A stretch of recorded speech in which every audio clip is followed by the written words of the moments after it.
Hello friends, welcome to இது உங்கள் சமையல். இன்றைக்கி வந்து ரொம்ப டேஸ்டியாக ஒரு ஈவினிங் ஸ்நாக்ஸாகவும் சாப்பிடலாம், காய்க்கு பதிலாக ஒரு சைட் டிஷ்ஷாகவும் சாப்பிடலாம். வெரைட்டி ரைஸ்க்கு அந்தளவுக்கு ரொம்பவே ஈஸியாக டேஸ்டியாக அந்த ரெசிபியை பார்க்க போகிறோம்.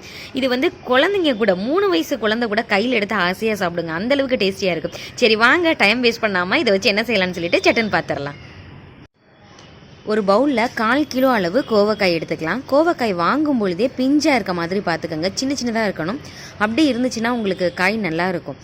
இல்லைன்னா உள்ளே கட் பண்ணி இருக்கும்போது ரெட் கலரில் இருக்கும், அது அந்தளவு நல்லா இருக்காது, ஒரு மாதிரி புளிப்பு சுவை கொடுக்கும். இந்த மாதிரி சின்ன சைஸாக இருக்கிற மாதிரி பார்த்து வாங்கிட்டீங்கன்னா டேஸ்ட்டு ரொம்பவே நல்லாயிருக்கும். இப்போ இதை வித்தியாசமாக எப்படி செய்யலான்னு பார்க்கலாம். எல்லா கோவக்காயுமே நீள நீளமாக கட் பண்ணியாச்சு. பாருங்களேன், எல்லாமே வந்து ஃப்ரெஷ்ஷாக இருக்குது பாருங்கள், பழமாக எதுவுமே இல்லை. இந்த மாதிரி குட்டியாக அமுக்கி பார்க்கும் பொழுது கனமாக இருக்கணும், அந்த மாதிரி வாங்கிட்டிங்கன்னா உங்களுக்கு இப்படி தான் இருக்கும். இதுக்கு தேவையான அளவு உப்பு, 1 டீஸ்பூன் உப்பு சேர்த்துக்கலாம். 1/4 டீஸ்பூன் அளவு மஞ்சள் தூள், 1/2 டீஸ்பூன் மிளகாய் தூள், 1/2 டீஸ்பூன் கரம் மசாலா, ஒரு ஃப்ளேவருக்காக இதெல்லாம் சேர்த்தாச்சு. அதுக்கப்புறம் இஞ்சி பூண்டு விழுது இருக்கு இல்லையா, அது வந்து கொஞ்சமாக 1 டீஸ்பூன் அளவு சேர்த்துக்கலாம். கடலை மாவு 4 டீஸ்பூன் சேர்த்துக்கங்க. சோள மாவு 3 டீஸ்பூன், அதான் கார்ன்ஃப்ளவர் வந்து 3 டீஸ்பூன் சேர்த்துக்கங்க. அதுக்கப்புறம் நல்லா மொறுமொறுன்னு வர்றதுக்கு பச்சரிசி மாவு ஒரு 2 டீஸ்பூன் சேர்த்துக்கலாம். இப்போது நம்ம சேர்த்துருக்கிற உப்பு காரம் எல்லாமே கரெக்டாக இருக்கும். ஒரு கைப்பிடி அளவு கறிவேப்பிலை இருக்கு இல்லையா, அதையும் சேர்த்துக்கலாம். சேர்த்துட்டு எல்லா சைடுமே போகிற மாதிரி ஃபஸ்ட்டு தண்ணியே ஊற்றாமல் இந்த மாதிரி நல்லா எல்லா சைடும் போகிற மாதிரி பிரட்டி விட்டுக்கலாம். அதுக்கப்புறம் தெளித்து நீங்கள் பிசைஞ்சு விடலாம்.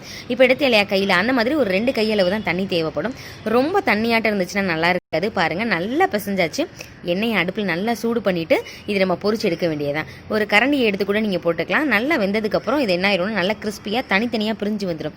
இது காயின்னே சொல்ல முடியாது, அந்தளவுக்கு ரொம்ப வந்து கிறிஸ்பியாக இருக்கும், டேஸ்ட்டும் நல்லா இருக்கும். யாருக்கெல்லாம் கோவக்காய் பிடிக்காதோ அவங்களுக்கு நீங்கள் இந்த மாதிரி செஞ்சு கொடுங்க. இந்த மாதிரி ஸ்பைஸியாகவும் இருக்கும், ரொம்பவே நல்லா இருக்கும்.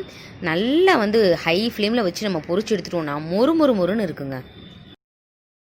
இதே மாதிரி நீங்களும் செஞ்சு பார்த்துட்டு எப்படி இருந்துச்சு அப்படின்னு சொல்லிட்டு கமெண்ட் பண்ணுங்கள். உங்கள் ஃப்ரெண்ட்ஸ் அண்ட் ரிலேட்டிவ்ஸ் கூட ஷேர் பண்ணுங்கள். இந்த வீடியோ உங்களுக்கு பிடிச்சிருக்கும்னு நினைக்கிறேன். பிடிச்சிருந்துச்சுன்னா இது உங்கள் சமையலுக்கு சப்ஸ்கிரைப் பண்ணுங்கள், லைக் பண்ணுங்கள். இதே மாதிரி இன்னொரு இன்ட்ரெஸ்டிங்கான வீடியோவில் பார்க்கலாம். தேங்க்யூ, பாய்.